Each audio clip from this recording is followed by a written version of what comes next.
वो हम करते हैं अभी, ठीक है, क्लास के बाद डिस्कस। वैसे वो फ्लैग एंड पोल ना, ओके। जो तुमने भेजा था फ्लैग एंड पोल, जी ये सर। वाला भेजा था ना, यस सर। तो साइडवेज मार्केट में ना ये कम वर्क करता है। अभी मार्केट ना साइडवेज चल रही है, ओके सर। ठीक है। बुलिश होगी तो चलेगा, लेकिन साइडवेज में, क्योंकि अगर आवरली टाइम फ्रेम में देखोगे ना, तो आवरली टाइम फ्रेम में ये साइडवेज है अभी। इसको अगर यहाँ शो नहीं हो रहा तो कहीं और शो करो। जस्ट,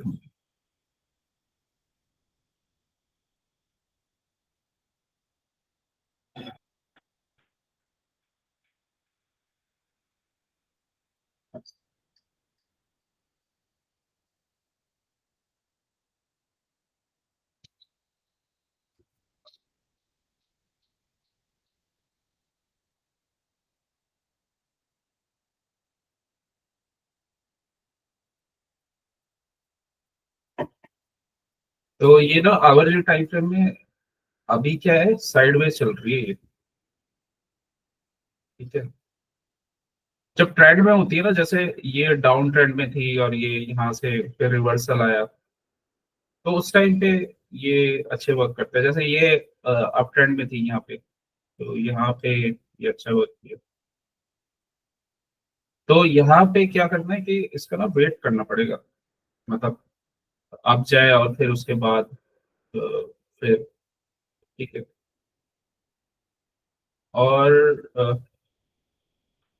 अगर इसको देखोगे तो ये नीचे पहले ब्रेक हुआ है, मतलब ये बुल फ्लैग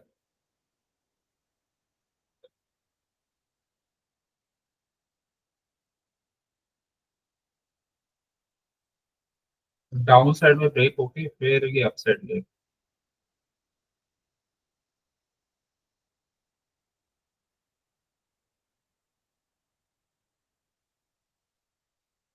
ठीक है। तो ओके, चलो, नेचुरल गैस।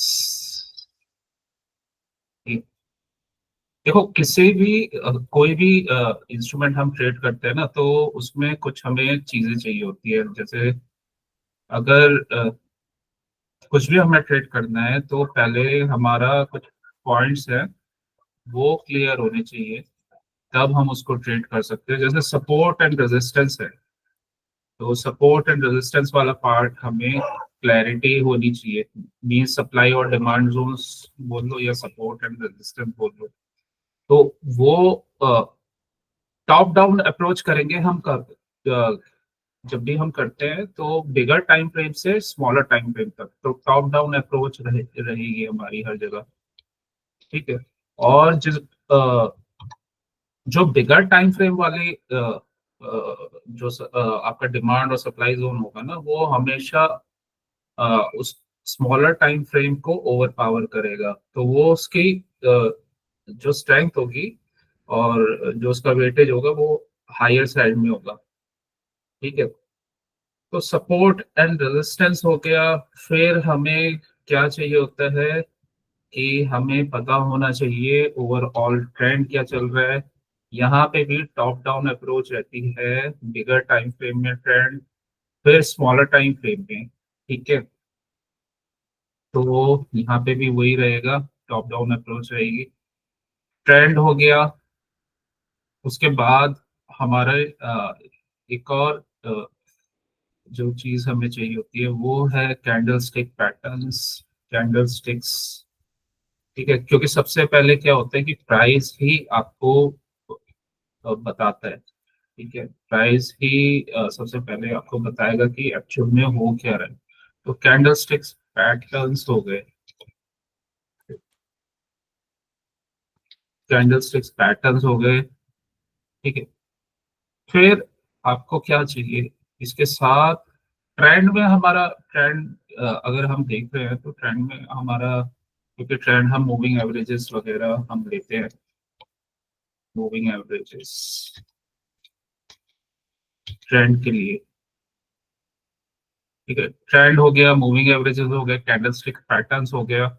और एक हमें क्या चाहिए होता है कि हमें ना मोमेंटम चाहिए, अगर हम शॉर्टर टाइम फ्रेम में भी कर रहे हैं, क्योंकि मोस्टली हम इसमें बहुत ज्यादा टाइम फ्रेम के लिए नहीं रहते हैं ट्रेड में, तो हमें मोमेंटम चाहिए।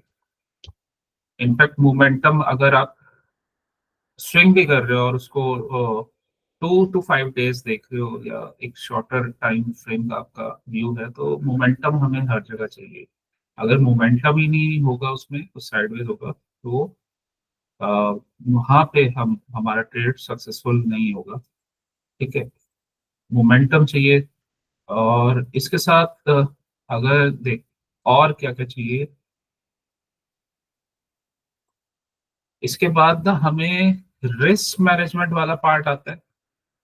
रिस्क मैनेजमेंट, इसमें हमें क्या पता होना चाहिए, हमारी एंट्री और एग्जिट। ठीक है, एंट्री पता होनी चाहिए कि हम एंट्री ले रहे हैं तो हमारा स्टॉप लॉस क्या बन रहा है। ठीक है, स्टॉप लॉस क्लियर होना चाहिए। और साथ में हमें ये भी पता होना चाहिए कि एग्जिट कैसे करना है, उसकी प्लानिंग क्या है। तो उसका एग्जिट की प्लानिंग, कि हम एक लॉट के साथ कर रहे हैं, मल्टीपल लॉट के साथ कर रहे हैं, उसका ट्रेड मैनेजमेंट।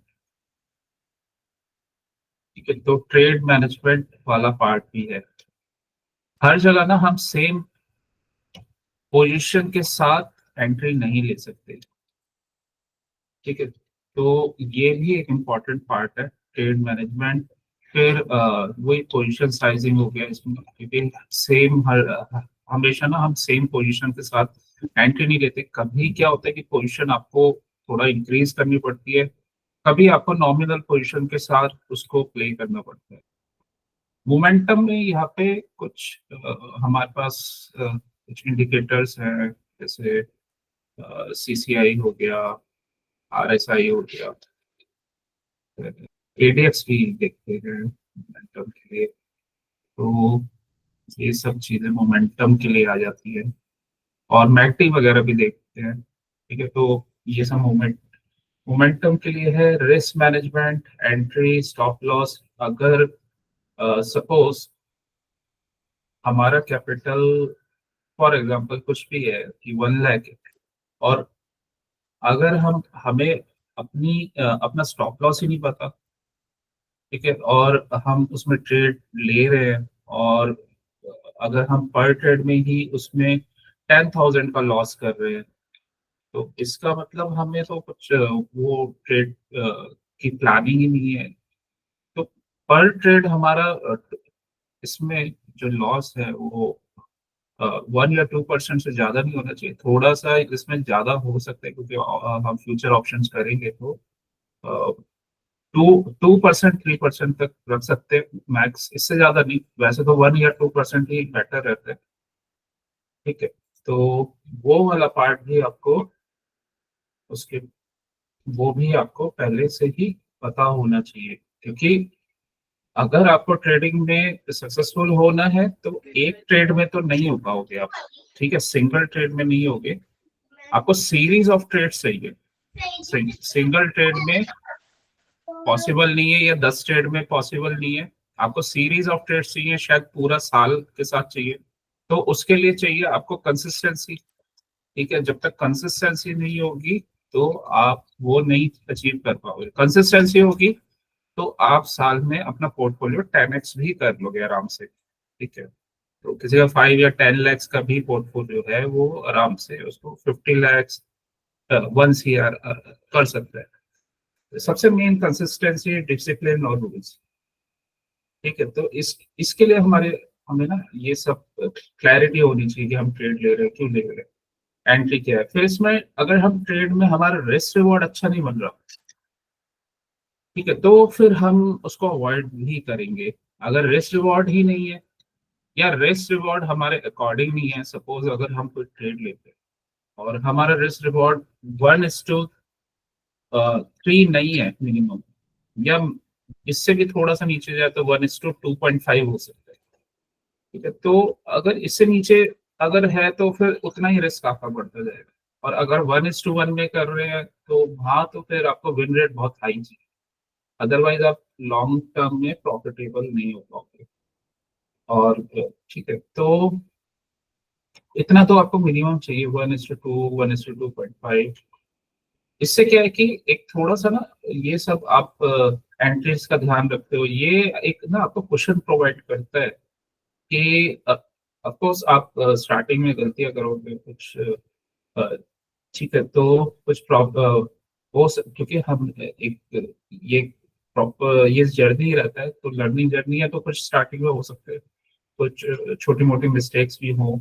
बट अगर आप ये फॉलो कर रहे हो, रिस्क रिवॉर्ड के साथ चल रहे हो, अपना एंट्री स्टॉप लॉस वगैरह ध्यान रख रहे हो, और क्योंकि सीरीज ऑफ ट्रेड्स होंगे, तो पूरे साल में आप 100 ऑफ ट्रेड्स लोगे, उसमें या पूरे मंथ में भी आपके कुछ 10-20 ट्रेड होंगे, उसका फिर आपको आउटकम निकलेगा कि प्रॉफिट और लॉस क्या बन रहा है।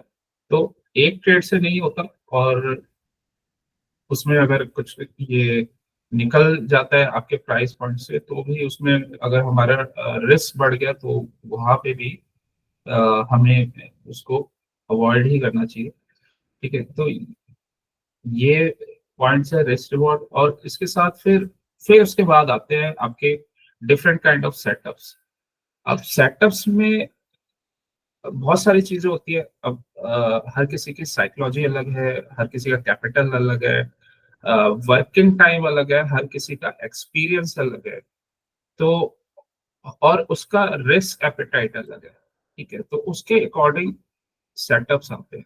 और किसी को थोड़ा सा क्या होता है कि किसी को हाई रिस्क हाई रिवॉर्ड वाले सेटअप चाहिए होते हैं, किसी को कम रिस्क बट वो ज्यादा पोजीशन साइजिंग के साथ करता है, तो वहां पे ये सेटअप्स काम आते हैं कि आपको कैसे कैसे उसको प्ले करना है, आपके नेचर के अकॉर्डिंग, आपके टेम्परामेंट के अकॉर्डिंग, वो सारी चीजें वर्क करती हैं।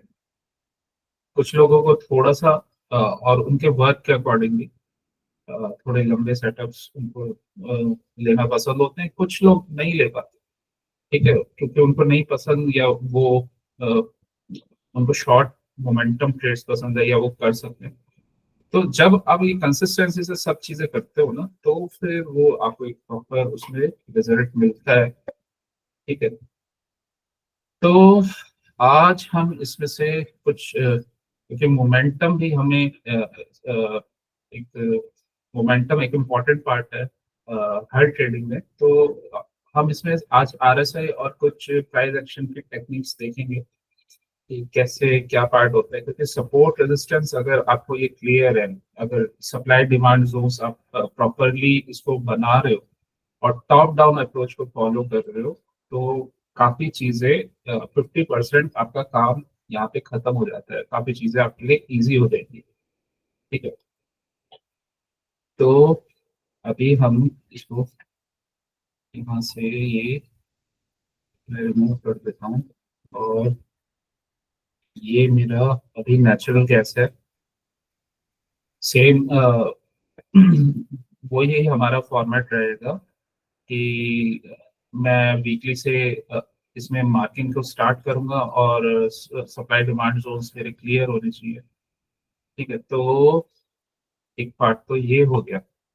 अब क्योंकि हम कुछ आरएसआई की टेक्निक्स पढ़ेंगे, तो वो हम इसमें देखते हैं। तो ये मैं आरएसआई पे आ जाता हूँ।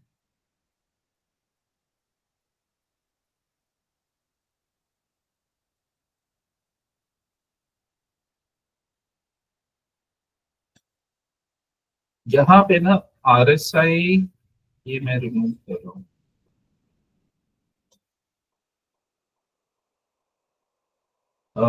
यहाँ पे क्या है कि आरएसआई की सेटिंग्स जो है मैंने सिर्फ इसमें जो मूविंग एवरेज है वो SMA 9 लिया है, उसका 9 पीरियड का लेंथ लिया है। ठीक है, तो ये RSI बेस्ड मूविंग एवरेज को ऑन कर सकते हो, और इसका मैंने पीरियड 9 लिया है, 9 लेंथ का, और ये सिंपल मूविंग एवरेज है। ये सेटिंग है, बाकी ये RSI की लेंथ डिफॉल्ट है 40। ठीक है, और मैंने कोई चेंज नहीं किया। हाँ, ये मैंने ये अपर बैंड, मिडल और लोअर बैंड की लिमिट रखी है। अपर बैंड 80 लिया है, मिडल 60, लोअर 40। ये मैंने थोड़े से इसमें चेंजेस किए हैं। ठीक है, तो ये आपका हो गया RSI, और इसके साथ ये हमारा हो गया वॉल्यूम। ठीक है, तो अभी कुछ चीजें हम देख लेते हैं। तो RSI बेसिकली किस काम में आएगा हमारे? RSI हमारे रिवर्सल के काम में आता है। बेसिकली वो डाइवर्जेंस वगैरह शो करता है, मोमेंटम शो करता है। ठीक है, और कुछ एक और पार्ट है, कंटिन्यूशन में भी वो काम आता है कि अगर वो ट्रेंड है तो वहां पे वो कंटिन्यूशन रहेगा या नहीं, तो वो उसको हम हिडन डाइवर्जेंस से देखते हैं। एक तो क्लासिक डाइवर्जेंस होती है RSI में, एक होता है हिडन डाइवर्जेंस। फॉर एग्जाम्पल, अगर इसका मैं डाइवर्जेंस वाला पार्ट देखूं, तो हमें क्या होता है कि डाइवर्जेंस का कंफर्मेशन कैसे होता है। अब यहाँ पे मैंने अभी सपोर्ट रेजिस्टेंस ड्रॉ नहीं किया है, बट मैं एक अ, जल्दी से कुछ अगर मेरे को दिखता है तो मैं एक फटाफट कर देता हूँ। ये वाला यहाँ पे अगर ये यहाँ इधर से गैप होगा, और ये भी एक जोन है। ठीक है, ये मैंने अभी एक मैं ये एज्यूम करके चल रहा हूँ कि हमने सपोर्ट रेजिस्टेंस को ड्रॉ किया हुआ है। ठीक है, ये मुझे 1 आवर में दिखा, तो मैंने अभी ये मार्क कर दिया। प्रॉपर हम जब मार्क करेंगे ना, तो ये आएगा ही ऑब्वियसली। तो यहाँ पे आप देखो, ये मेरा, मैं मूविंग एवरेज लगा देता हूँ। मैंने मूविंग एवरेज ऑन किया। ठीक है, अब हमारा ये एक सिस्टम बन गया। अब यहाँ पे हम देखते हैं कि अभी प्राइस डाउन ट्रेंड में है, सपोर्ट पे आ गया है, सपोर्ट पे आ गया है, राइट। इसके बाद क्या है कि कई बार क्या होता है कि हमें ना रिवर्सल के ट्रेड्स मिलते हैं, और रिवर्सल वाले ट्रेड्स भी जनरली क्या होता है कि जैसे नेचुरल गैस है, तो ऑलरेडी यहाँ पे वैसे मोमेंटम तो रहता ही है, क्योंकि इसका ADR 5 है, तो अच्छा इसमें मोमेंटम रहता है। अ, तो अगर मैं डाइवर्जेंस वाला पार्ट चेक करूं कि डाइवर्जेंस कैसे हमें शो हो रहा है, तो ये डाइवर्जेंस, अभी हम क्लासिक डाइवर्जेंस की बात करेंगे। ये वाला जो डाइवर्जेंस है, ये बुलिश डाइवर्जेंस है। तो सबसे पहले तो अगर ये जोन जैसे सपोर्ट जोन पे आ गया है हमारा प्राइस, और ये सपोर्ट जोन पे यहाँ पे रेंज फॉर्मेशन कर रहा है, तो अ, अगर हमें कंफर्मेशन चाहिए कि ये यहाँ से क्या प्राइस अपसाइड में मूव हो सकता है। ठीक है, तो अभी तक ये डाउन ट्रेंड में है, सपोर्ट जोन पे। बेसिकली आपको बुलिश डाइवर्जेंस कहाँ दिखेगा? वो बेसिकली आपको ना मेजर डिमांड जोन के आसपास, या फिर वो डबल ट्रिपल बॉटम बनाते हुए वहां पे उस केस में दिखेगा। ठीक है, तो यहाँ पे आप देखो, इसको मैं लाइन चार्ट में कन्वर्ट कर देता हूँ। ठीक है, एक्सप्लेनेशन के लिए, और मूविंग एवरेज को अभी हटा देता हूँ फिलहाल। तो अगर मैं इस जोन में अगर मैं देखूं, तो यहाँ पे क्या हो रहा है। So, अभी मैं फिलहाल RSI को लिस्ट में हटा देता हूँ। अब ये क्या है कि यहाँ पे ना प्राइस एक सिमिलर लेवल पे है, ये सिमिलर लेवल पे है। ठीक है, और RSI क्या है, अप साइड में मूव होना स्टार्ट हो गया। मीन्स प्राइस अभी सेम जोन में है, और RSI ने एक हायर हाई बनाना स्टार्ट कर दिया है। ठीक है, तो RSI हमें एक डाइवर्जेंस शो कर रहा है। ठीक है, तो ये हमारा ना बुलिश डाइवर्जेंस है, मीन्स जो हमारा मोमेंटम इंडिकेटर है वो अप साइड में उसने मूवमेंट स्टार्ट कर दिया है यहाँ पे देना। प्राइस अभी हमारा उसी रेंज में है, तो ये कहीं ना कहीं पहला इंडिकेशन हमें देगा कि यहाँ से जो है मोमेंटम शिफ्ट हो रहा है। और तो यहाँ से हो सकता है रिवर्सल आ जाए, क्योंकि हमारे पास दो पॉइंट्स आ गए। एक तो ये सपोर्ट जोन पे आ गए अपने ठीक है, डिमांड जोन पे है। दूसरा यहाँ से ना हमें डाइवर्जेंस भी मिल रहा है। ठीक है, अब मैं इसका ये मैंने मूविंग एवरेज ऑन किया। अभी क्या था कि ये वाले पार्ट में हमारा वैल्यू जो आरएसआई से था वो 40 से बिलो था। यहाँ से जब डाइवर्जेंस हुआ ये अपने मूविंग एवरेज के अपसाइड में आया और उसको क्रॉस करके ये 40 से भी अबव गया। ठीक है, तो 40 क्या है कि 40 से बिलो अगर कुछ प्राइस रहता है ना तो वो फिर बियरिश ही रहता है। ठीक है, और अगर 60 से अबव रहेगा तो वो अच्छा बुलिश रहेगा। राइट। तो अभी क्या था, ये 40 को इसने क्रॉस करके ये अपसाइड चला गया, डाइवर्जेंस हो रहा है और ये सपोर्ट हो रहा है। अब मैं इसको कैंडल्स को ऑन कर देता हूँ। ठीक है, अब क्या हो गया कि रिवर्सल कंफर्मेशन हो गया। यहाँ मार्केट हमारी क्लोज हो गई थी और नेक्स्ट डे क्या हुआ कि ये मार्केट अपसाइड में ओपन हुई। जब हमें कंफर्मेशन मिल गया ना कि यहाँ से हमारा रिवर्सल हो रहा है एक स्ट्रॉन्ग, और उसके साथ मोमेंटम भी हमें यहाँ सपोर्ट कर रहे हैं और कैंडल से भी हमें मोमेंटम शो हो रहा है। राइट। और एक ये वाला जोन है, अगर ये वाला जोन भी इसमें एक जैसे ये ये जोन, इसका भी इसके ऊपर ये क्लोज आ रहा है, क्योंकि इनिशियल जो जोन हमें शो हो रहा है वो ये वाला हमें यहाँ से ये जोन शो हो रहा है। यहाँ पे प्राइस ने टाइम स्पेंड किया, रेंज फॉर्मेशन, और उसके बाद ये डाउन मूवमेंट। तो ये वाला पार्ट, ये वाला जोन हमें ये शो हो रहा है, तो ये जोन है। ठीक है, तो प्राइस उसके ऊपर चला गया, एक स्ट्रॉन्ग इसको डाउन करने की भी कोशिश की, बट प्राइस अपसाइड में मूव हो गया। ठीक है, तो मोमेंटम इंडिकेटर से कंफर्मेशन, प्राइस से कंफर्मेशन, एक गैप अप हमें पता है, गैप अप हमें स्ट्रॉन्ग बाइंग साइड हमें बताता है एंट्री के लिए। अब मैंने अपनी मूविंग एवरेज को ऑन किया। राइट। अब मुझे जैसे ही यहाँ पे कुछ एंट्री का अगर मेरे को चांस मिलता है, कोई रेंज या कुछ ऐसा ब्रेक होता है, तो मैं यहाँ पे अपनी एंट्री को प्लान आउट करूँगा। और अगर मैं उसको मूविंग एवरेज के पास लेता हूँ तो वो और भी ज्यादा अच्छा कंफर्मेशन हो जाता है। ठीक है, यहाँ ये मेरे मूविंग एवरेज को टच किया, लेकिन बहुत से केसेस में आपको होगा कि नेचुरल गैस में मूविंग एवरेज को टच नहीं करे, क्योंकि कई बार ऐसा होता है इसमें मोमेंटम बहुत हाई रहता है, तो डायरेक्ट में बहुत बार ये निकल जाते हैं। ठीक है, तो आप जब ये हमें कंफर्मेशन दे रहा है तो एक हम यहाँ से ये इसने ये ब्रेक किया रेंज, और अगर मूविंग एवरेज के पास ये चाहिए तो यहाँ पे ये ब्रेक हुआ, यहाँ पे हमारी एंट्री। अब ये एंट्री क्यों हमारी अच्छी हुई, क्योंकि इसमें क्या है कि हमारा स्टॉप लॉस है जस्ट ये रेंज जहां बनी है, तो इस कैंडल के लो के पास होगा।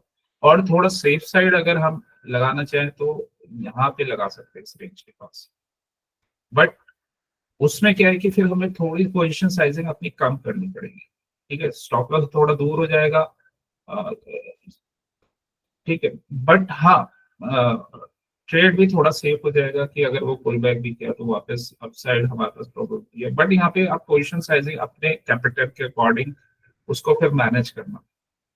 ठीक है, तो वैसे टाइट स्टॉप लॉस हमारा ये रेंज के जस्ट नीचे या इस कैंडल के आप नीचे लगा सकते हो यहाँ जस्ट। ठीक है, तो एक स्मॉलर स्टॉप लॉस के साथ एंट्री टाइट रेंज में। और हमें टारगेट क्या रखना है, टारगेट आप कहाँ रखोगे, जहां पे आपको कुछ सप्लाई या कुछ हमें कुछ जहाँ पे सप्लाई शो हो रही है, तो ये कुछ रेंज हमारी बनी हुई है। ये यहाँ से सप्लाई आई थी, फिर यहाँ से ये कॉल आया था, और ये कुछ रेंज हमें शो हो रही है। तो ऑब्वियसली हमने जब हम ट्रेड करेंगे तो इसको तो पहले से ही हमने मार्क करके रखा होगा। ये क्योंकि मैंने लास्ट क्लास में भी सप्लाई डिमांड को मार्क करना बताया था। और किसी को डिफिकल्टी है तो वो इंडिकेटर्स की भी मदद ले सकता है और उसके हेल्प से भी मार्क कर सकता है। तो ये तो अगर आपको ट्रेडिंग करनी है ना, तो सप्लाई डिमांड जोन्स तो आपको क्लैरिटी होनी ही चाहिए अगर आपको लॉन्गर टर्म तक जाना है तो। ये तो आपको करना ही पड़ेगा, अदरवाइज लॉन्गर टर्म तक आप नहीं जा पाओगे। ठीक है, तो ये आप देखो यहाँ पे अगर एंट्री हुई और इनिशियल एक ये भी हमारी रेंज बनी है, यहाँ से प्राइस डाउन आ गया, बट मूविंग एवरेज के साथ डाउन नहीं गया। पहला अगर हम यहाँ यहाँ तक देखें तो ये वाले जोन तक भी हमारा टारगेट बन जाता है। ठीक है, तो ये वाले जोन तक इसमें क्या हुआ कि हमारा स्टॉप लॉस जो बना वो एक स्मॉलर स्टॉप लॉस बना। ठीक है, ये अगर स्टॉप लॉस में काउंट करूं तो वो हमारा स्टॉप लॉस कितना बनेगा।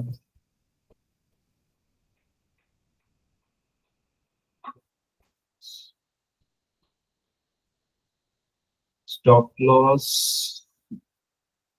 और मेरा ये टारगेट।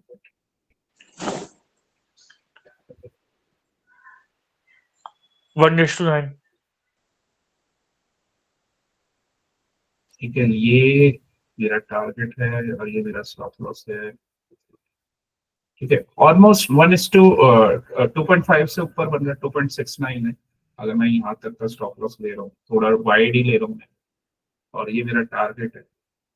ठीक है, तो अच्छा है, मतलब हमारे रूल्स के अकॉर्डिंग है।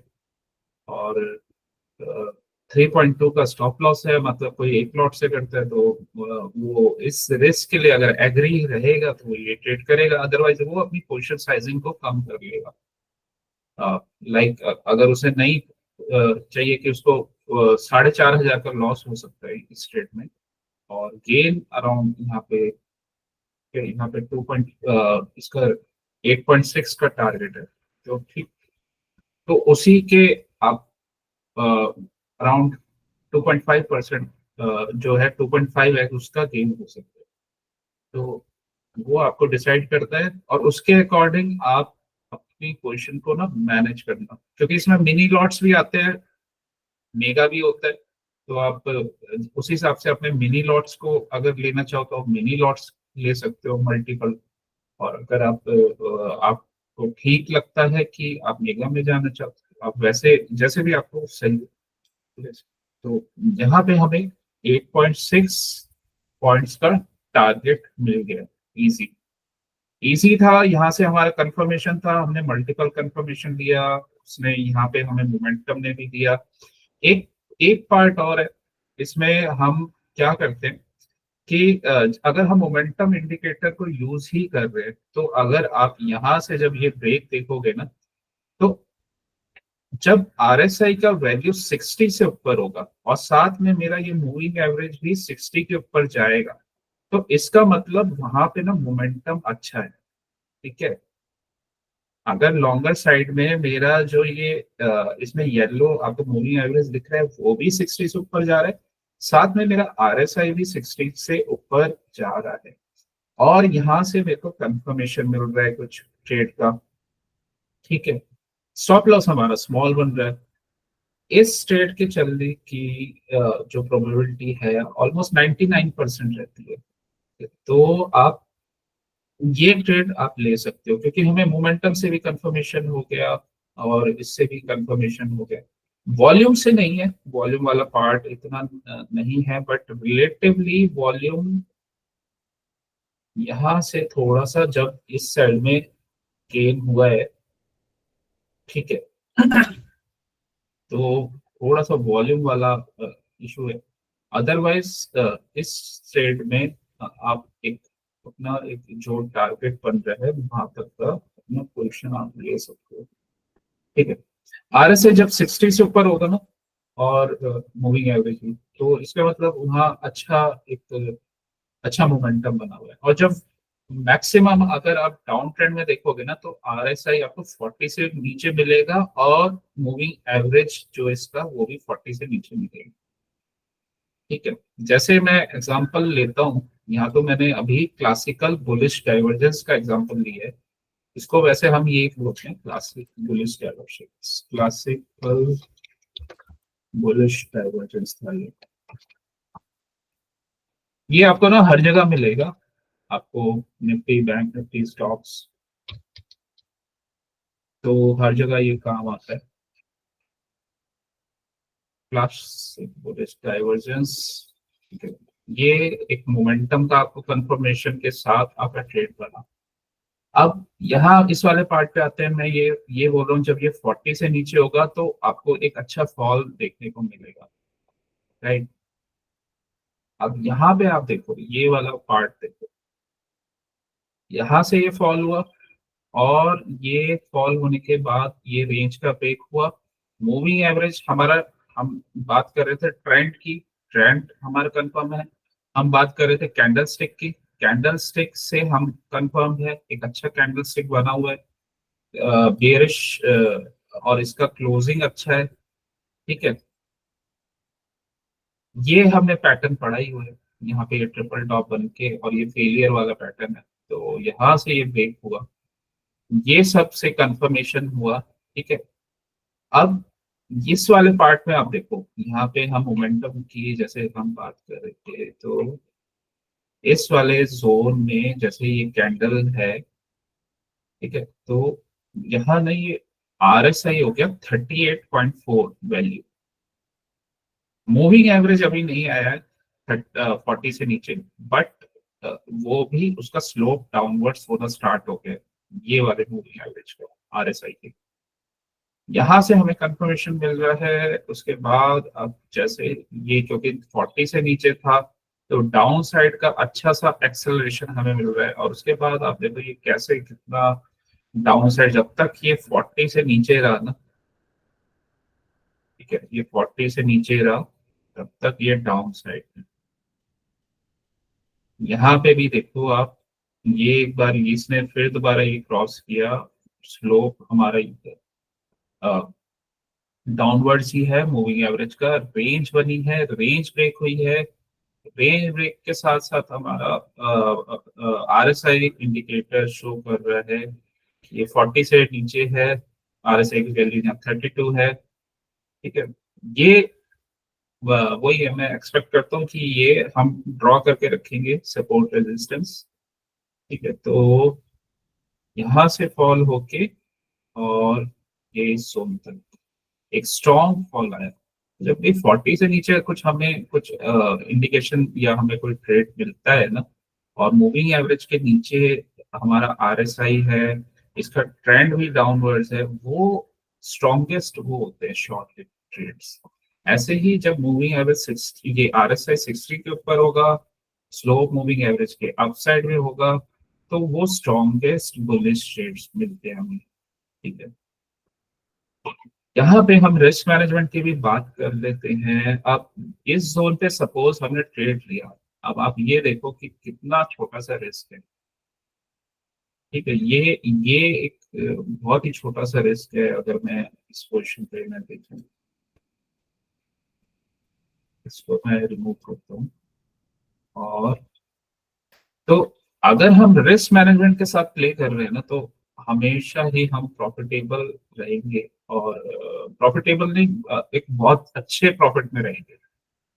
और आप हमेशा आपको यही सोच के चलना है कि आपको कोई एक ट्रेड नहीं लेना, ये सीरीज ऑफ ट्रेड्स है, आपको पूरे साल लेने पड़ेंगे, तब जाके कुछ 5x 10x आपका पोर्टफोलियो बनेगा। ठीक है, तो ये आप देखो, यहाँ से मैं ये लेता हूँ शॉर्ट पोजीशन का, मेरा ये रेंज है, इससे जस्ट ऊपर ले लेता हूँ, ये वाली कैंडल ले लेता हूँ, ये इससे पहले ये बनी थी थोड़ा सा ऊपर, इतना स्टॉप लॉस मैं ले लेता हूँ, क्योंकि हाँ ऑलरेडी ब्रेक तो कर दिया, RSI भी कंफर्म कर रहे हैं, सारे रूल्स मैंने अप्लाई किए। ठीक है, तो जस्ट इस कैंडल का हाफ भी मैंने लिया, तो और मेरी एंट्री हुई यहाँ पे। ठीक है, ये मेरा, अब यहाँ पे ना टारगेट हमारा अच्छा है, यहाँ पे आप चाहो तो अपना पोजीशन उसी हिसाब से ना आप उसको मैनेज कर सकते हो। तो और हमारा स्टॉप लॉस भी यहाँ पे ना छोटा बन रहा है, तो यहाँ पे उस हिसाब से आप पोजीशन रख सकते हो। स्टॉप लॉस अगर आपका बड़ा बन रहा है तो आप उस हिसाब से अपनी पोजीशन को मैनेज करो, राइट। तो ऑलमोस्ट जो हमारा फर्स्ट टारगेट है ना, इधर के जोन तक ही था। अगर मैं इधर कहीं देखूं तो यहाँ सपोर्ट था आसपास। तो अगर मैं यहाँ से बनूं तो अ, यहाँ पे भी रिस्क रिवॉर्ड रेशियो 3.22 बन रही है। 14.5 पॉइंट्स मुझे यहाँ मिले हैं। 4.5 पॉइंट्स का स्टॉप लॉस था, 14.5 पॉइंट्स मिल गए हैं। उसके बाद फिर ये कंटिन्यू यहाँ से।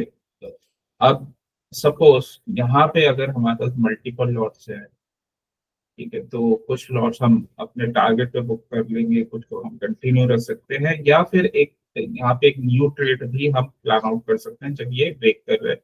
क्योंकि यहाँ पे आरएसआई की कंडीशन मैटर हो रही है, एक रेंज फॉर्मेशन हुआ है, मूविंग एवरेज से वो ब्रेक हुआ है। तो ये भी हम यहाँ पे प्लान आउट कर सकते हैं। तो अगर हम उसी कोई ट्रेड को कंटिन्यू कर रहे हैं तो फिर हमारा जो प्रॉफिट है वो काफी बढ़ जाएगा, राइट। और हमारा रिस्क रिवॉर्ड भी ऑलमोस्ट 1:5 हो गया।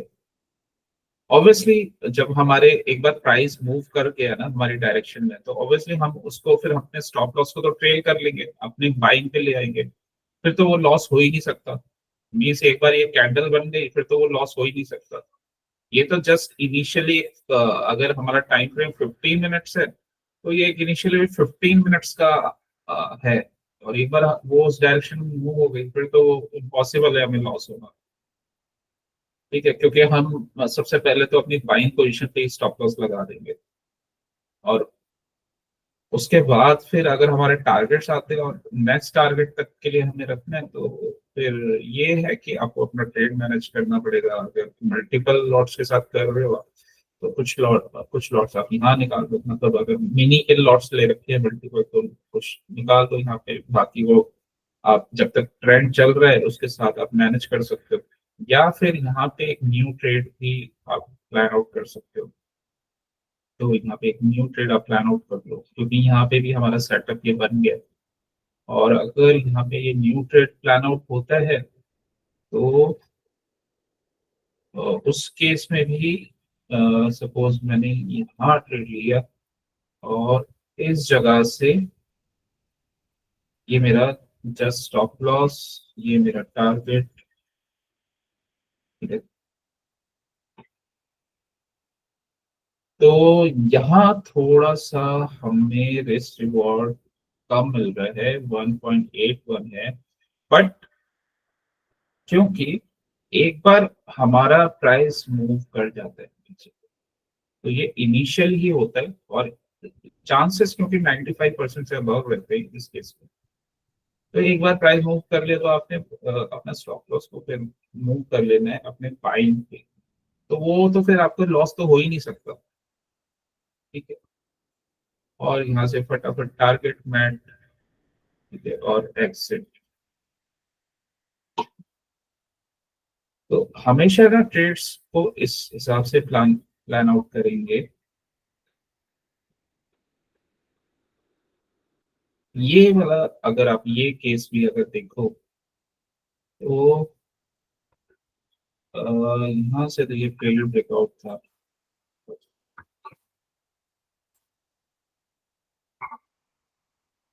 यहाँ देखो, ये 40 से नीचे ये वाले पार्ट में, ठीक है, ये एक जोन का ब्रेक हुआ। यहाँ से ये ब्रेक हुआ 40 से नीचे, हमारा आरएसआई ठीक है, उसके बाद ये फॉल।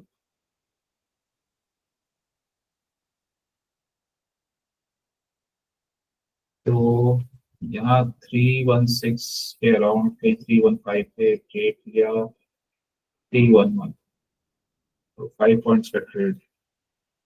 और जब जब ये स्ट्रॉन्ग मूव्स आप देख रहे हो ना, तो ये चीज नोटिस करो, आरएसआई और मूविंग एवरेज दोनों हमारा 60 से अबव है इस केस, 60 से अबव है। और ऑब्वियसली मूविंग एक रनिंग कैंडल में नहीं लेंगे। रनिंग कैंडल में कैसे लेते हैं वो हम आगे देखेंगे, कैसे उसको वो स्ट्रेटेजीज अलग होती है। बट जब ये रेंज यहाँ पे फॉर्मेशन स्टार्ट हो गया, तो दोनों ही हमारा आरएसआई और ये सब दोनों 60 से अबव है। रेंज फॉर्मेशन स्टार्ट हो गया, कोई हमें एंट्री पॉइंट मिला। फिर यहाँ पे हमने देखा ये एक अ, यहाँ पे सप्लाई जोन बना हुआ है, तो ये एक रेंज बनी हुई है, इसको देखा। फिर उसके बाद क्योंकि मूविंग एवरेज हमें पहले ही कंफर्म हो गया था, और आरएसआई से भी कंफर्मेशन मिल गया। इसके बाद इसका ये यहाँ पे ये ब्रेक हुआ रेंज का। फिर ये इसने एक अच्छा सा पैटर्न बना के, हाँ इसने ब्रेक किया, तो इसी पार्ट पे हम अपना ट्रेड ले लेंगे। ठीक है, इसी पार्ट पे हमने ट्रेड लिया, स्टॉप लॉस लगाया, और उसके बाद एक स्ट्रॉन्ग अप, ये रही एंट्री बनी हमारी 320 अराउंड, 320, 321 अराउंड। और कुछ कुछ पार्ट हमने यहाँ रिमूव कर दिया, बाकी को अगर हमने ट्रेल भी किया तो ये हमें बहुत स्ट्रॉन्ग 321 से 353, तो एक ही बार में ना आपके 40-50 हजार एक ही और। ठीक है,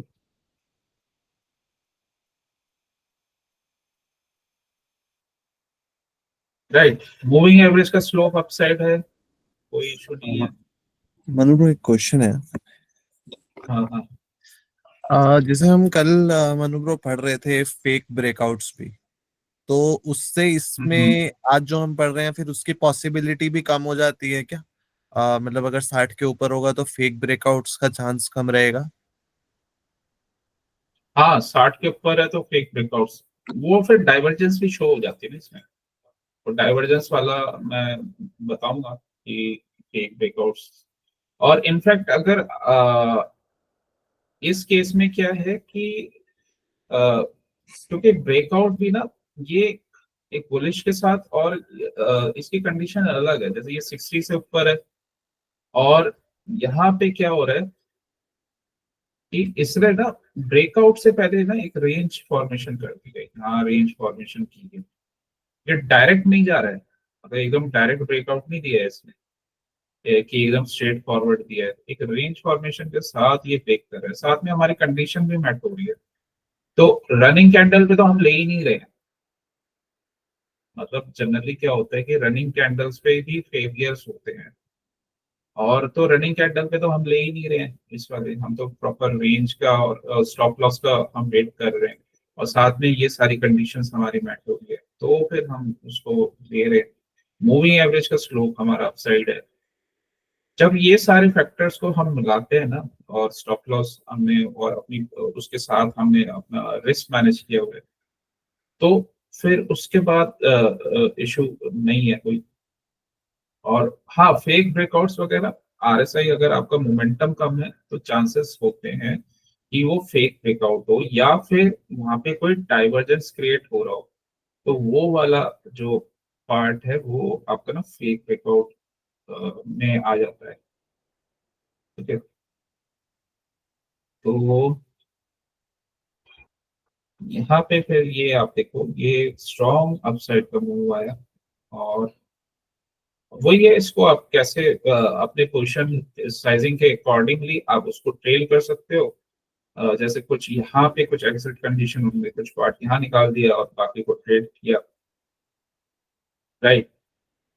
अब ये वाला पार्ट देखो ना कि ये वाला हाई जोन है, ये हाई है और ये वाला हाई है।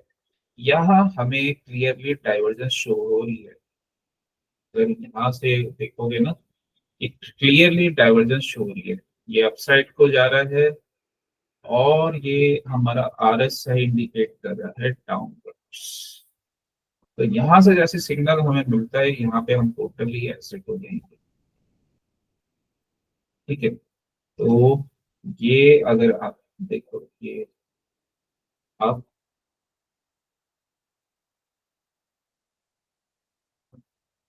यहाँ डाउन, इनफैक्ट होता क्या है कि जब ये 80 के ऊपर चला गया ना और फिर डबल टॉप वगैरह बना दे, तो वैसे भी एग्जिट हो ही जाना चाहिए। क्योंकि जनरली क्या होता है कि 80 के पास पहुंच के ना ये रिवर्सल फिर कर ही देता है। एक तो मतलब मूव देगा, उसके बाद फिर ये कहीं ना या तो पुल बैक दे देगा या कुछ ऐसे रिवर्सल देगा। और यहाँ से ना हमें डाइवर्जेंस भी शो हो रही है। ये डाइवर्जेंस वाला पार्ट, ये यहाँ से अप साइड जा रहा है, ये डाउन साइड है। मतलब वो हाई बना रहा है, बट ये हमारा यहाँ हायर हाई बन रहा है, यहाँ लोअर हाई बन रहा है RSI वाले पार्ट में। ठीक है, तो बियरिश डाइवर्जेंस शो हो रही है। हमने पहले क्या देखा था, बुलिश डाइवर्जेंस, यहाँ बियरिश शो हो रही है। अब आता है फेक ब्रेकआउट वाला केस, जैसे आ गया।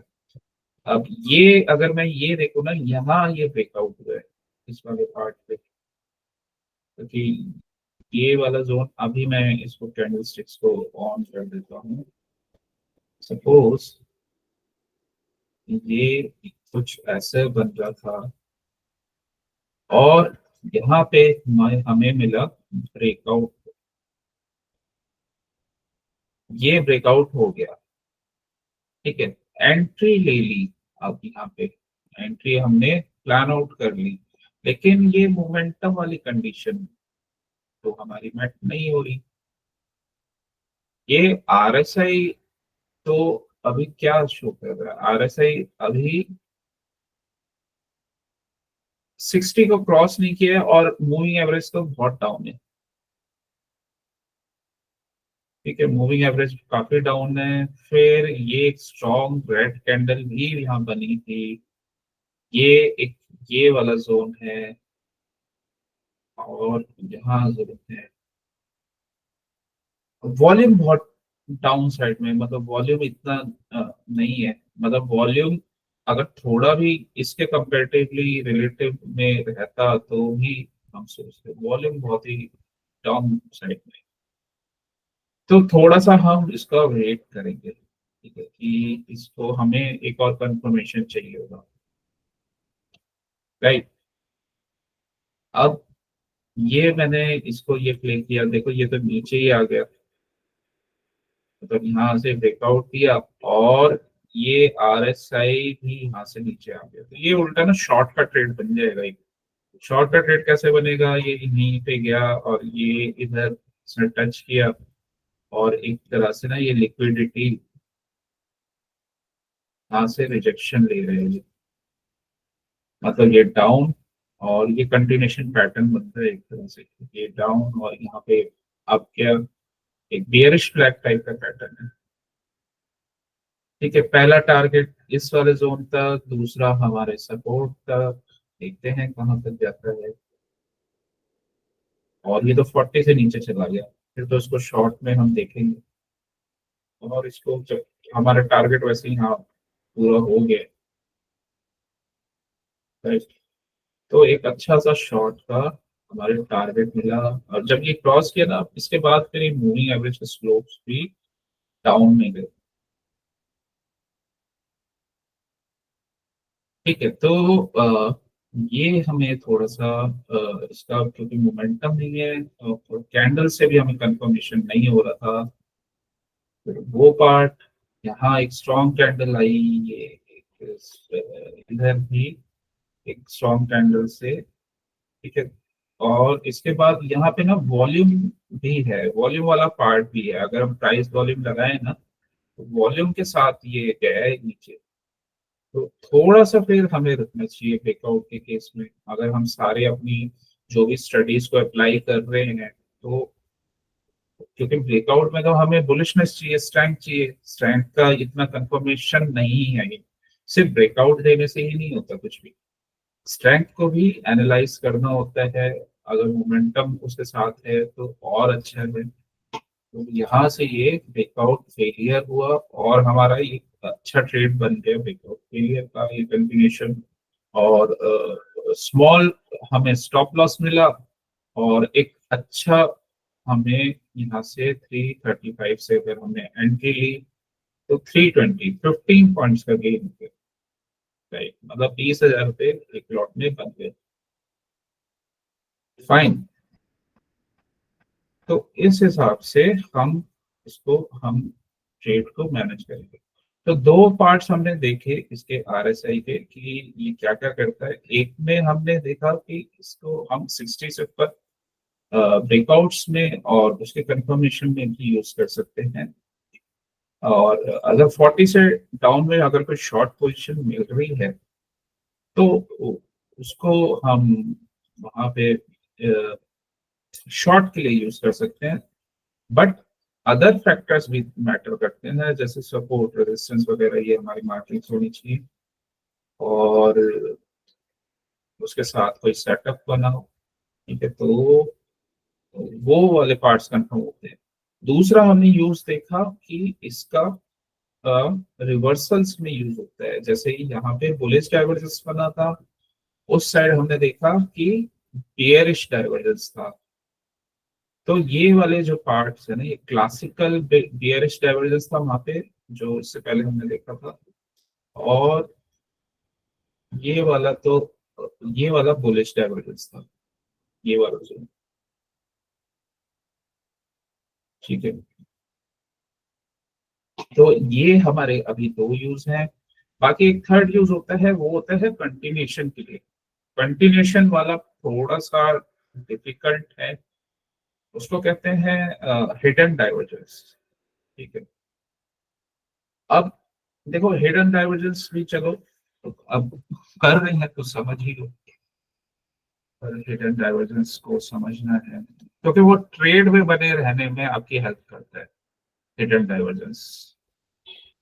तो देखो, अगर हमें पता है डो थ्योरी क्या बोलती है, डो थ्योरी बोलती है कि यहाँ पे आ जाती है। सपोज कोई भी चीज है तो वो किस टाइप से मूव करती है। अगर वो अप ट्रेंड में है तो अप ट्रेंड में वो क्या बनाएगी, वो हाई बनाएगी, फिर लो, फिर हायर हाई, हायर लो। ये हमारा अप ट्रेंड है, higher high, higher. Up trend में इस टाइप से मूव होगा। हो सकता है कि हायर हाई ना भी बनाए, बट जब तक आपका लो ब्रेक नहीं होता, मतलब हायर लो वाले फॉर्मेट में है, तब तक वो ट्रेंड बुलिश ही रहेगा। क्योंकि ट्रेंड कब आपका चेंज होता है, जब वो अपना प्रीवियस जो हायर लो है उसको ब्रेक कर दे और लोअर लो बना दे, ठीक है। फिर लोअर लो बना के फिर वो उस फॉर्मेट में आ जाए, लोअर हाई और लोअर लो फॉर्मेट में आ जाए, ठीक है। तो तब वो ट्रेंड वहां पे चेंज हो जाता है। ये हो गया हमारा अपर ट्रेंड का। डाउन ट्रेंड में हम जानते हैं कि अगर कोई प्राइस मूव करता है तो वो कैसे मूव करेगा, वो बनाएगा लोअर हाई, लोअर लो, लोअर हाई, लोअर लो, इस टाइप से कुछ बनाएगा वो। राइट, ये हमारा डाउन ट्रेंड है, ये हमारा अप ट्रेंड है। राइट, यहाँ पे हम सेल ऑन राइज वाला पार्ट करते हैं, यहाँ पे हम बाय ऑन डिप करते हैं जब ट्रेंड अपसाइड में होता है, ठीक है। ये हो गए ट्रेंड। फिर साइडवेज वाले ट्रेंड होते हैं। साइडवेज तो आपको पता ही है, कुछ ऐसे ऐसे चलता रहेगा। तो साइडवेज वाले ट्रेंड होते हैं। अब क्या होता है कि ना, जैसे मान लो ये बुलिश ट्रेंड है, तो नॉर्मल क्या होता है कि अप ट्रेंड में प्राइस कैसे मूव करता है, इसी फॉर्मेट में मूव करेगा कि हायर हाई और हायर लो बनाते हुए जाएगा। अब हमारा मोमेंटम इंडिकेटर है सपोज RSI है, वो भी जब ये अप ट्रेंड में है प्राइस, तो वो भी सपोज हायर हाई और हायर लो फॉर्मेट में जा रहा है। बट कोई एक ऐसी सिचुएशन आई जिसमें जो हमारा प्राइस है वो तो हायर लो बना रहा है, बट हमारा जो मोमेंटम इंडिकेटर है वो गया और उसने ना लोअर लो बना, मतलब लोअर हाई बना, हायर लो वो ब्रेक कर दिया। ठीक है, वो ऐसे फॉर्मेट में कुछ ऐसा बना रहे थे। तो डाइवर्जेंस का मतलब क्या होता है कि जो आपका प्राइस है उससे अपोजिट। तो जब अपसाइड का चल रहा है तो वहां पे हम उसके बॉटम को देखेंगे। बॉटम को मैंने देखा यहाँ पे हायर लो बन रहा था, लेकिन जब मैंने RSI के बॉटम को देखा तो यहाँ पे लोअर लो। तो इसको बोलते हैं हम हिडन डाइवर्जेंस। ठीक है, इसको हम बोलते हैं हिडन डाइवर्जेंस। ये हमें क्या होता है कि अगर कोई ट्रेड चल रहा है तो उसमें कंटिन्यू करने के लिए मदद करता है। जो क्लासिकल डाइवर्जेंस है वो रिवर्सल्स में हमारी हेल्प करती है। हिडन डाइवर्जेंस क्या हो गए? हिडन डाइवर्जेंस हमें उस ट्रेड में कंटिन्यू करने में मदद, मीन्स अगर ये यहाँ पे आ रहा है कोई अपने सपोर्ट पे और वहां से रिवर्सल ले रहा है, बट ये वाला जो है लोअर लो बना रहा है और यहाँ से हायर लो बन के रिवर्सल हो रहा है, तो हम इस ट्रेड में अपने जो ट्रेड में है वो बने रह सकते हैं, क्योंकि ये कंटिन्यूशन दिखा रहा है। तो यहाँ पे अगर कोई ऐसा डाइवर्जेंस मिलता है ना तो वो जनरली वो कंटिन्यूशन को सपोर्ट करते हैं, मतलब वो आपका प्राइस उसी ट्रेंड में रहेगा। सिमिलरली बियरिश हिडन डाइवर्जेंस होता है, क्योंकि बियर वाले पार्ट में वो कब बियर से निकल कर वो बुलिश कब होगा? अब जब उसका हाई ब्रेक हो जाएगा, मीन्स लोअर हाई बना रहा है, अगर उसने हायर हाई बना दिया तो वो अपना बियरिश जोन से निकल गया, वो बियरिश स्टैंड से मूव होके वो बुलिश बन जाएगा। बट जब तक उसके हाई लो बन रहे हैं, मतलब लोअर हाई जब तक वो बना रहा है तब तक वो एक बियर स्टैंड में है। लेकिन कई बार इसमें ये होता है कि जब हमारे हाई यहाँ पे लोअर बन रहे होते हैं तो हमारा जो मोमेंटम इंडिकेटर है वो पहले हो सकता है ऐसे ही चल रहा हो, वो भी लोअर हाई बना रहा हो, बट एक पॉइंट कहीं ऐसा आ जाए कि वो हायर हाई बना दे। ठीक है, तो कुछ ऐसा पॉइंट आ जाए तो वहां पे वो डाइवर्जेंस हो जाएगी, वहां पे वो बियरिश डाइवर्जेंस हो जाएगी। ये भी कंटिन्यूशन के लिए ही होता है कि अगर हमारा ट्रेंड डाउन साइड है तो उसी में ही वो कंटिन्यू करेगा। सपोज यहाँ पे हमें लोअर हाई देखने को मिल रहा है और इस केस में हमें हायर हाई देखने को मिल गया, तो ये डाइवर्जेंस कुछ ऐसा हो जाएगा। तो ये जनरली ना कंटिन्यूशन को ही दिखाता है कि प्राइस उसमें कंटिन्यू करेगा। कोई भी चीज हम इंडिविजुअल नहीं लेते हैं, ये इंडिकेशन है सारी चीजें, क्योंकि तभी इसका नाम इंडिकेटर रखा गया है। तो ये सब इंडिकेशंस देते हैं, लेकिन अगर कहीं आपको ये चीजें बता रही है या दिख रही है तो उस इंडिकेशन को हम कैंडल स्टिक और दो तीन चीजों के साथ मिला के कंफर्मेशन बनाते हैं, मतलब वो फिर हमें कंफर्म हो जाएंगे।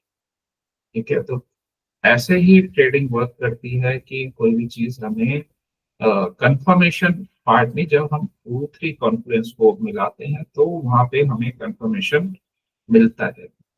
राइट, सिंगल चीज से हमें कंफर्मेशन नहीं मिलता है, ये सिर्फ इंडिकेशंस देते हैं। क्लासिकल डाइवर्जेंस जो है वो थोड़ा सा इजी है, हिडन वाले डाइवर्जेंस थोड़े से टफ होते हैं, वो इतना इजीली हम नहीं मिलते हैं। थोड़ा सा मिलना और उसको कैच करना थोड़ा सा डिफिकल्ट होता है, बट वही है, जितना आप चार्ट पे टाइम स्पेंड करते हो, थोड़ा प्रैक्टिस करते हो, तो विद प्रैक्टिस वो आपको मिलना स्टार्ट हो जाएंगे। थोड़ा सा हिडन वाला टफ भी है कि उसको अंडरस्टैंड करना। बट अगर आप प्राइस का मूवमेंट समझते हो, दो जोन्स थ्योरी समझते हो कि कैसे वर्क करता है, जस्ट उसका अपोजिट रहेगा। और डिफरेंस बस दोनों में ये रहेगा कि जो क्लासिकल वाला पार्ट है वो रिवर्सल के लिए होता है, हिडन वाला पार्ट कंटिन्यूशन के लिए। ठीक है, तो ये हमारे ना 2-3 यूजेस हैं आरएसआई के। इसके साथ क्योंकि मोमेंटम वाला पार्ट है और कंफर्मेशन में हमें अच्छा ये वर्क कर देता है, तो उसको हम इसमें यूज कर सकते हैं। अब यहाँ इस केस में ना मुझे यहाँ पे हिडन डाइवर्जेंस दिख रही है, हिडन बियरिश डाइवर्जेंस। क्यों दिख रही है वो चलो देखते हैं कि ये मेरे को क्यों दिख रही है। आ, मैंने ये यहाँ से ना प्राइस को अभी नहीं होगा क्या, तो अभी बस ये समझ लेते हैं। देखो प्राइस यहाँ पे डाउनवर्ड ट्रेंड में है, जो डाउनवर्ड्स है। मूविंग एवरेज भी हमें ये शो कर रहा है। तो अब इसमें देखते हैं कि हिडन डाइवर्जेंस वाला पार्ट रहेगा या नहीं रहेगा। यहाँ पे अगर देखो तो हर जगह पे लोअर हाई बनेगा, प्राइस में lower high lower high lower high lower high lower high, right. तो लोअर हाई यहाँ पे बन रहा है।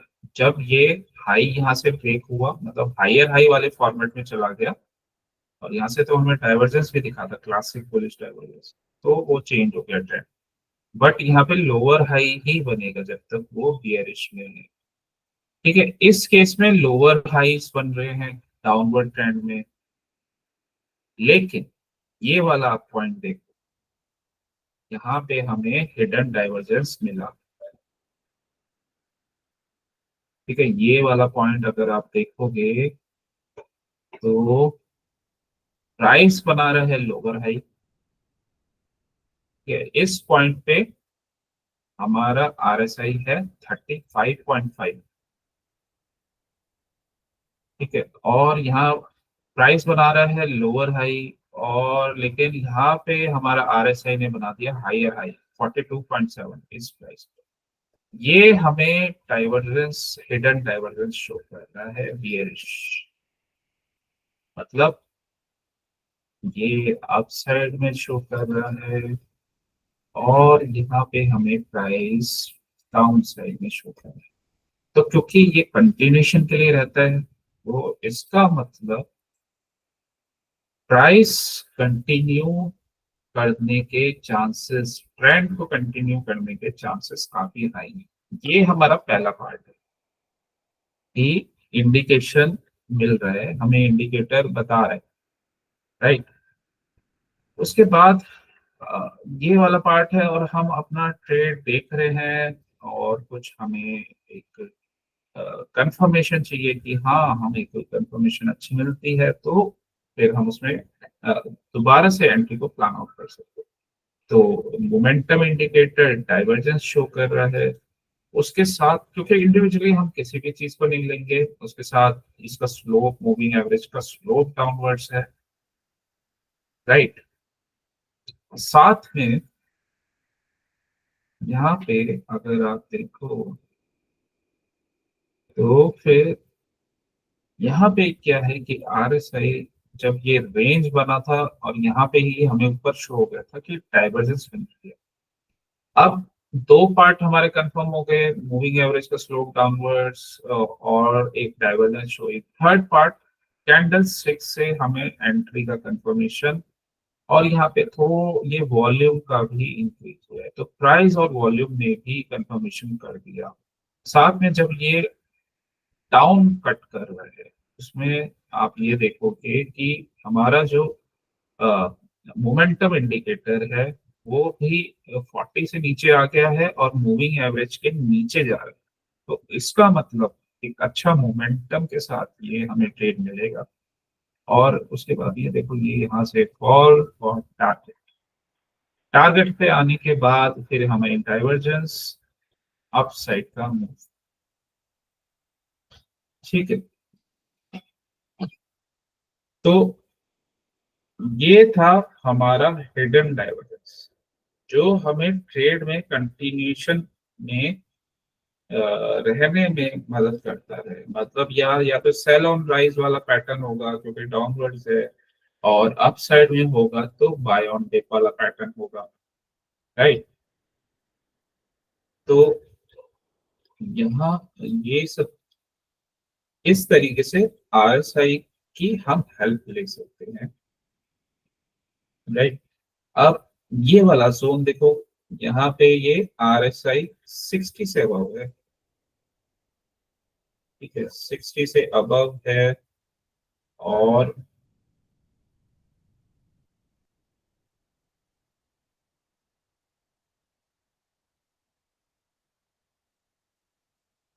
ये हमने अपने जोन्स को मार्क किया।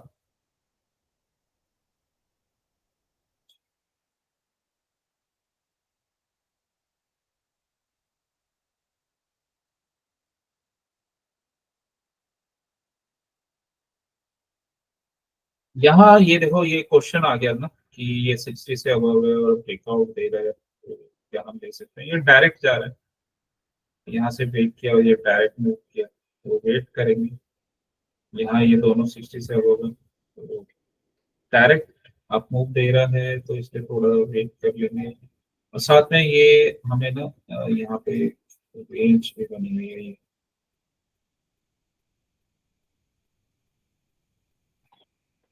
इसीलिए ये जो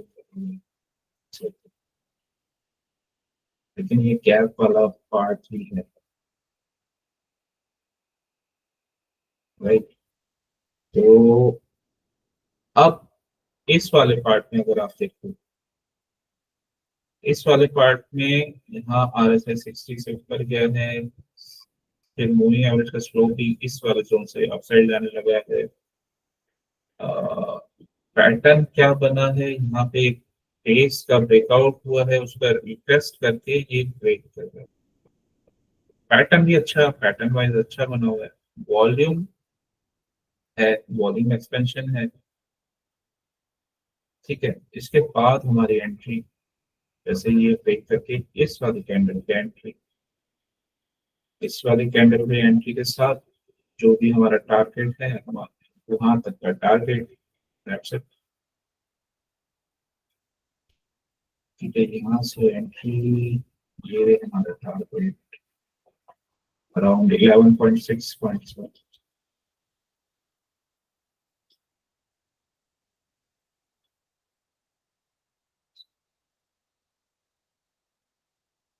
इस वाले जोन में देखो, इस वाले अगर जोन में हम देखें,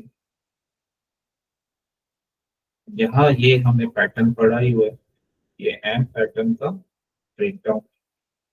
ठीक है, रुकना चाहे तो रुक सकते हैं कि ट्रेड अगर हमें 40 से नीचे मिलता है तो एक अच्छी कंफर्मेशन बन जाएगी। एम पैटर्न का ब्रेकडाउन हो गया, मूविंग एवरेज का स्लो डाउन जाने लगा, उसके साथ ये हमारा रेंज बना। इस रेंज का ये ब्रेक हुआ, ये भी 40 के नीचे गया हमारा आरएसआई, वॉल्यूम का एक्सपेंशन स्टार्ट। ठीक है, यहाँ पे एज सच कोई सपोर्ट नहीं बना हुआ है, अगर मेरे को सपोर्ट दिख भी रहा है तो इस वाले जोन में यहाँ दिख रहा है। इतना टारगेट, हमारा पहला टारगेट फर्स्ट, यहाँ से फॉल हुआ, हाँ थोड़ा सा रेंज बना है, उसके बाद इस जगह तक डाउन। ठीक है, आरएसआई का वैल्यू देखो तो वो आपका डाउन साइड में है। ठीक है, तो यहाँ से आप ये देखो ये कितना ये फॉल हो रहा है। इसका जो डाउन वैल्यू है ये आरएसआई 33 है, 40 से नीचे ही है। और यहाँ कहीं हम जैसे ही इसके क्लोज होता है कहीं 324 कहीं एंट्री लेते हैं। फर्स्ट टारगेट हमारा 3-1, ठीक है। तो 13 पॉइंट्स का, तो यहाँ अगर कुछ निकाल दिया, सेकंड टारगेट तक रख लिया इस जोन तक, ठीक है, तो थोड़ा सा और पॉइंट्स मिल गए। तो इस टाइप से हम प्ले कर सकते हैं। जब हम सारे फैक्टर्स को ले रहे हैं ना, तो लॉस होने के चांसेस हमारे कम हो जाते हैं। जब हम सब चीजों को कंफर्म करते हैं, कैंडल्स, कैंडल क्लोजिंग, ये RSI, उसका ये सब कहाँ पे क्या बन रहा है, ठीक है। तो वहां पे हमें हमें क्या होता है कि चांसेस कम हो जाते हैं कि हम लॉस करें, और वो भी हमारा रिस्क रिवॉर्ड डिफाइंड होता है। स्टॉप लॉस हमारा डिफाइंड होता है कि अगर यहाँ पे अगर हमारा स्टॉप लॉस बन रहा है तो हम एग्जिट हो जाएंगे। अब स्टॉप लॉस कोई किसी भी ट्रेड का एक पार्ट होता है, ठीक है। वो स्टॉप लॉस जब हम स्टार्टिंग में ट्रेडिंग सीखते हैं तो स्टॉप लॉस तो हम वो होंगे ही। तो उस केस में क्या है कि जब आप प्रैक्टिस कर रहे हो या इनिशियल कुछ न्यू चीज स्टार्ट कर रहे हो, जिनको कम एक्सपीरियंस है वो पोजीशन साइजिंग कम रख के उसमें कर सकते हैं। जैसे जैसे धीरे धीरे लर्निंग्स बढ़ती जाएंगी, प्रोफिशिएंसी बढ़ेगी, उसके साथ वो अपनी पोजीशन साइजिंग को बढ़ा देंगे, ठीक है। क्योंकि सीख जाओगे तो ऑब्वियसली वो नेचुरल गैस महीने का 10 लाख भी दे देगा, राइट। तो जब तक सीख रहे हैं तब तक अपनी लर्निंग्स के साथ साथ कि हमें कुछ ज्यादा बड़ा लॉस ना हो, जब तक आप कॉन्फिडेंट नहीं उस ट्रेड में, और जब वो आपका स्टॉप लॉस स्मॉल नहीं होता, तो तब तक हमें अपने रिस्क के अकॉर्डिंग ही उसको प्ले करना चाहिए, राइट। जब हमारी प्रोफिशिएंसी उसमें बढ़ जाती है और उसमें जैसे जैसे हम आगे बढ़ते जाते हैं तो उसको फिर हम अपना पोजीशन साइजिंग भी इंक्रीज कर लेते हैं।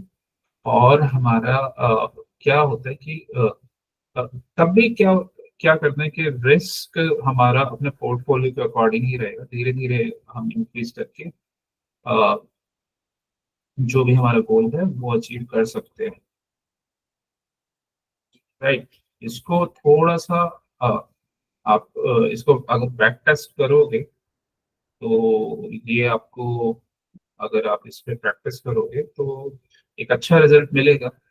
और थोड़ा सा हम इसमें और चीजें भी देखेंगे कि और क्या क्या इसमें हम अप्लाई करते हैं और इसको कैसे करते हैं, ठीक है। बाकी आपका ये रिप्ले वाला पार्ट है।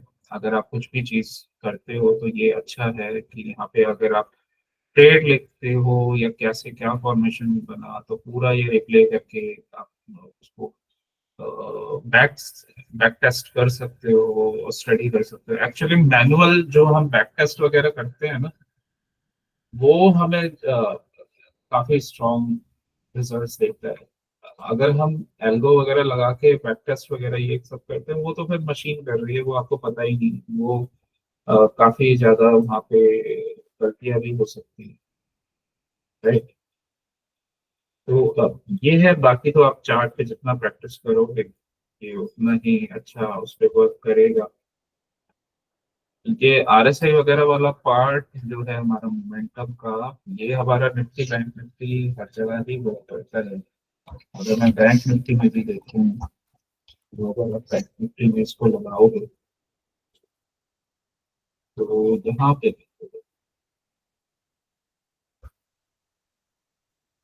इस वाले जोन में ये इसमें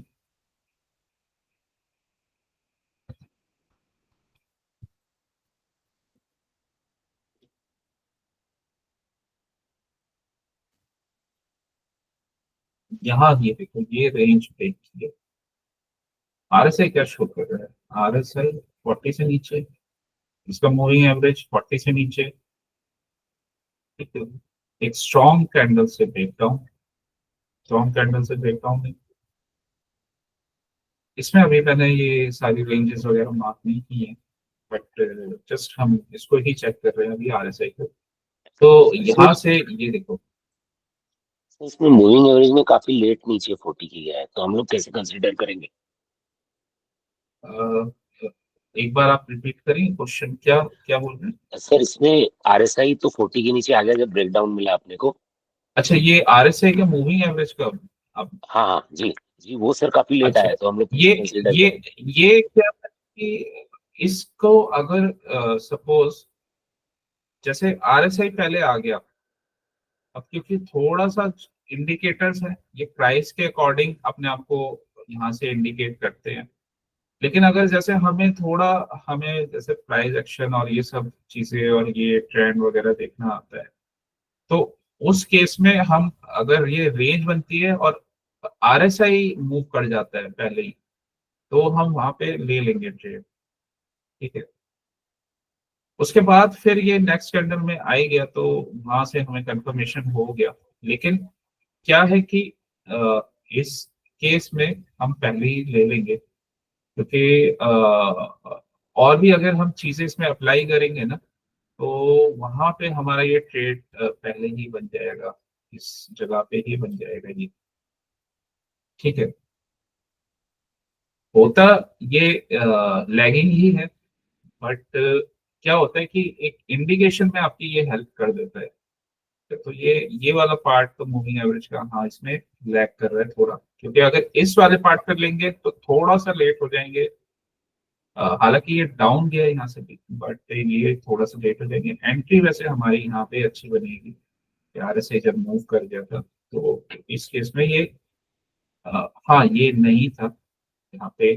जो हमारा वैल्यू है RSI का 30.86 है और मूविंग एवरेज का 40.5 है। ठीक है, तो थोड़ा कभी कभी जैसे यहाँ पे 2 पॉइंट्स का हमें वो शो हो रहा है, तो थोड़ा सा हम उसको कर सकते हैं, अगर क्योंकि थोड़ा हमें प्राइस एक्शन और दूसरे चीजें आती हैं, और वहां से भी इंडिकेशन अपने ले लेंगे। बट हुआ क्या कि ये क्योंकि RSI यहाँ 40 से डाउन है और ये हमें मोमेंटम यहाँ डाउन का शो कर रहा है, तो एक अच्छे स्पीड के साथ ये यहाँ पे मूव किया और रेंज का भी ब्रेक है ना। ये प्रीवियस ये रेंज का यहाँ से ब्रेक इसने किया है, तो यहाँ पे हम एक इसको शॉर्ट कर सकते हैं और एक अच्छे पॉइंट पे हमें गेन मिला। राइट, अब ये देखो, ये ना यहाँ से जब चेंज हुआ ना, डाइवर्जेंस वाला पार्ट भी हमें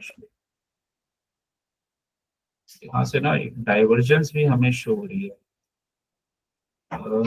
जैसे इसको मैं अभी मूविंग एवरेज को यहाँ से हटा देता हूँ, और ये भी इसको मैं लाइन में कन्वर्ट कर लेता हूँ।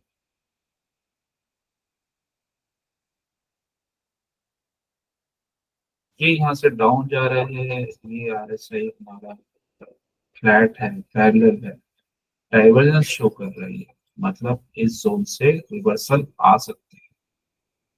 ठीक है, आ सकता है, कंफर्मेशन नहीं है, कंफर्मेशन के लिए कैंडल स्टिक्स वगैरह वो सब हम देखेंगे। आ सकता, चांसेस हैं। और यही अगर ये उस जोन के पास है जो कोई मेजर सपोर्ट वगैरह जोन है, तो लाइक ये, जैसे ये हमारा कोई सपोर्ट वगैरह जोन है, या ये कुछ डबल ब्लॉकिंग वगैरह बना रहा है, फिर तो चांसेस बहुत हाई हो जाते हैं।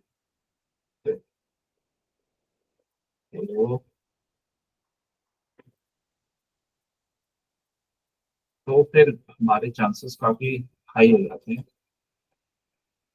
ठीक है, तो यहाँ पे ऐसा कुछ फॉर्मेशन बना, और इसके बाद हम आ जाते हैं इसमें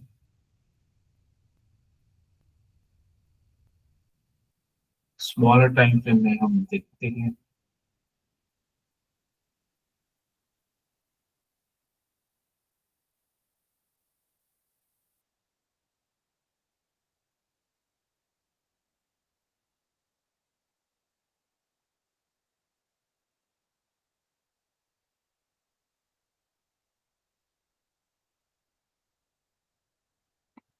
जहां से एक डाइवर्जेंस शो हो रहा है, अगर हम यहाँ देखो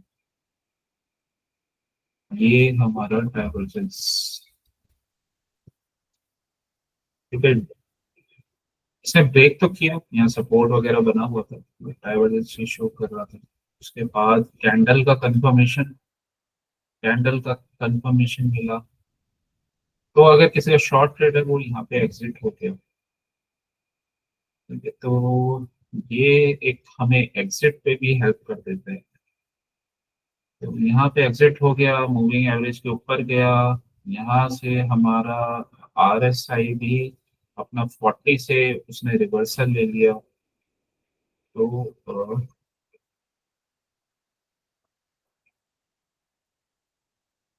ये ट्रेड वैसे ले सकते हैं, बट ये ट्रेड का टेक्निक थोड़ा सा डिफरेंस होता है। बट यहाँ से एक शॉर्ट ट्रेड बना था इस वाले पार्ट तक, जहाँ तक इसका सप्लाई वगैरह था, तो लेने को ले सकते हैं। बट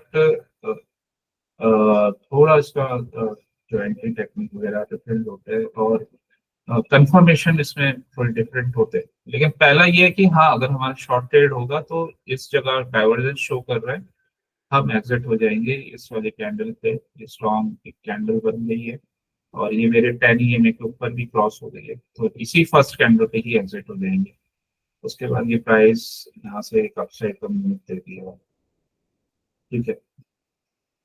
और देख लेते हैं, और कहीं पे ये 40 के नीचे जा रहे हैं तो इस वाले जोन में ये आप देखो, यहाँ पे हमारा दोनों भी है, एवरेज भी है और ये वाला पार्ट भी है। और उसके बाद ये स्ट्रॉन्ग, जब ये 40 के नीचे रहा, एक स्ट्रॉन्ग डाउन ट्रेंड, यहाँ तक का कुछ हमारा सपोर्ट वगैरह होगा तो उस वाले पार्ट तक इसका टारगेट, ठीक है। और इस वाले जोन से इसने फिर दोबारा डाइवर्जेंस शो की, इस वाले इस वाले जोन से यहाँ तक फिर दोबारा ये RSI अप साइड में जा रहा है, प्राइस डाउन साइड में। तो यहाँ पे कोई कंफर्मेशन जैसे कोई कैंडल वगैरह ये कुछ बनता है, एग्जिट हो जाएंगे। तो ये एक अच्छा ट्रेड वहाँ से 550, अगर ये ब्रेक होने पे हमने लिया, इसमें 5800 समथिंग या कहीं पे भी ले लिया तो यहाँ तक का टारगेट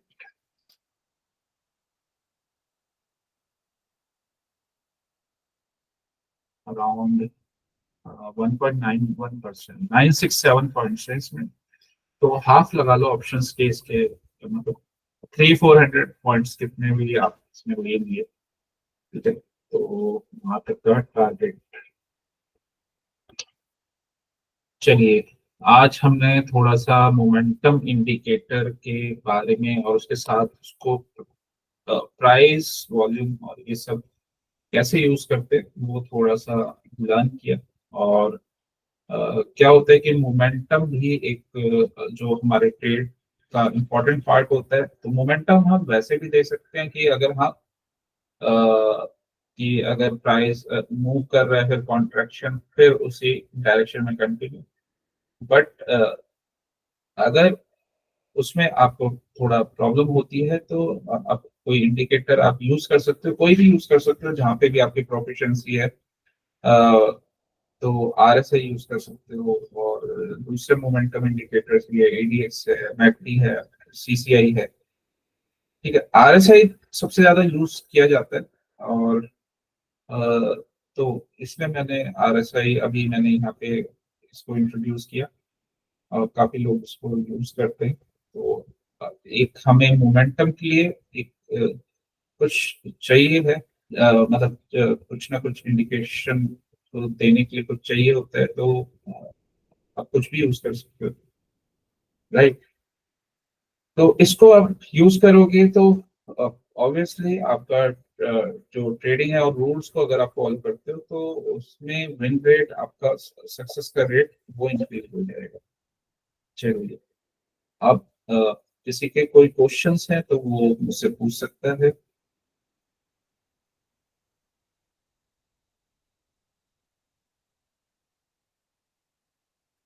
नहीं ब्रो, मतलब मेरा नहीं है। ओके सर 1 मिनट में पूछ रहा हूँ आपसे कुछ। हाँ जी बताइए। 1 मिनट सर।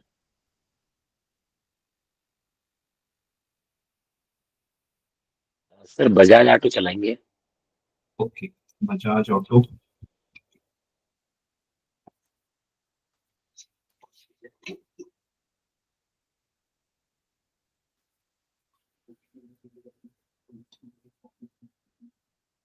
जी बताइए। सर 15 इसका मिनट्स कौन सा? में 7। हाँ हाँ हाँ कैश का ही। 15 मिनट्स का ही लगाया है। हाँ सर। सर कैश में जो ये पहली कैंडल बनी थी आज। ये वाली। हाँ हाँ हाँ। हाँ हाँ ये ठीक सर है। सही ब्रेकआउट था। हाँ ये सही ब्रेकडाउन दिया है यहाँ पे, क्योंकि ये अब अगर इसी से कंफर्म करें ना तो ये 40 के नीचे भी जा रहा है। और ये हमारा रेंज भी ब्रेक हो गया। ये पिछला सपोर्ट था ना, मतलब ये पहला कैंडल फिर सेकंड कैंडल में हमारा ब्रेक हो गया है। फिर उसके बाद इसने रेंज भी बनाई है, फिर उसके बाद डाउन ही है। यहाँ से ये सर आरएसआई भी इसको सपोर्ट कर रहा है। वॉल्यूम भी सेकंड है। कैंडल पे करें कि फर्स्ट पे करें। सेकंड कैंडल पे। पहली कैंडल ने सेकंड। डाउन किया है, बट ये सपोर्ट पे ही है ऑलमोस्ट। सेकंड कैंडल ने ब्रेक किया है। Okay sir. हाँ तो सेकंड कैंडल पे ही हम लेंगे, इसी का ही इसके जस्ट ऊपर का स्टॉप लॉस लग जाएगा सेकंड कैंडल के हाई का। Okay sir. तो हाँ वहां से फिर अब क्या है ना, यहाँ से ये आरएसआई का भी कंफर्म आ रहा है, तो मल्टीपल कंफर्मेशन आ रहे हैं। और ये इस रेंज में एक रेंज यहाँ से बनाया, उस रेंज का ही ब्रेकडाउन इसने दिया है। मूविंग एवरेज का स्लोप हमारा डाउनवर्ड्स है। ठीक है, तो इस ट्रेड का सक्सेस होने के चांस काफी हाई। Okay sir. हाँ और उसके बाद फिर और कंफर्मेशन हो गया, एक बार प्राइस मूव हो गया ना, जैसे रेंज वेंज बनाई, तो अपना स्टॉप लॉस तो फिर हम, फिर तो लॉस हो ही नहीं सकता। अपना मूव कर लिया और उसके बाद फिर ये डाउन। अभी भी ये 40 से नीचे ही है जस्ट, लेकिन ये मूविंग एवरेज से ऊपर इसका आरएसआई है, लेकिन है 40 की नीचे, तो अभी भी डाउन नहीं है। यहाँ पे अगर आप ओके देखो सर। ना, हाँ यहाँ पे अगर आप देखो तो ये 40 से, ये 60 से अबव गया था। और यहाँ से देखो कितना स्ट्रॉन्ग बुलिश हुआ है। ये रेंज का ब्रेक हुआ यहाँ पे, ये ब्रेक हुआ, उसके बाद ये स्ट्रॉन्ग हो गया। चलिए नेक्स्ट क्लास में और एग्जांपल्स लेंगे, रिवर्सल्स वगैरह, बॉटम कैसे पिक करते हैं, टॉप पे कैसे एग्जिट करते हैं, और एग्जिट तो वाले पॉइंट्स। ठीक है। मनु ब्रो, हाँ, एक बार ना इसमें वो करवा दीजिएगा, क्या नाम है, जो फॉल्स ब्रेकआउट होता है ना, एक बार नेट गैस में वो करवाइएगा हाँ हाँ आरएसआई को यूज करके हम वो करेंगे फॉल्स ब्रेकआउट ठीक वाला। ठीक आज तो ठीक। जस्ट एक हाँ जी बिल्कुल। इंट्रोडक्शन वाला पार्ट था। जी नहीं, मैं जस्ट आपको ऐड करने को बोला, मेरे को भी नहीं बोलना। हाँ वो फॉल्स वाला हम करेंगे। हाँ जी। ठीक है हाँ चलिए। अब ओके। तो किसी को कोई क्वेश्चंस नहीं है नहीं तो मैडम। ठीक है। थैंक यू, आज हाँ के जी लिए इतना ही। थैंक्स। मिलते हैं फिर कल या फ्राइडे को। Good night. Good night madam, take care. Good night.